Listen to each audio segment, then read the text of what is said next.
呢一個係我自己設計嘅商場，佢下面有一個大螢幕，佢 show 住好多魚，好似有一堆海洋生物咁。咁你上去呢一條樓梯，去上埋呢一條，就入到呢一度。呢一度就你會見到側邊有一啲座位同埋一啲台。呢度就有一間餐廳，呢度蟹鋪。你再上去啦，就上到呢一層，你仲睇到你仲睇到有一個超級市場，有人喺度買緊嘢，仲有人睇緊嗰啲嘢食。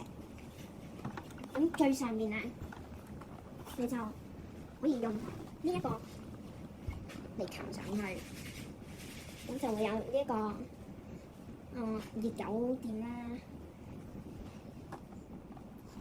最下面佢有一個停車場嘅，可以裝到2架水車。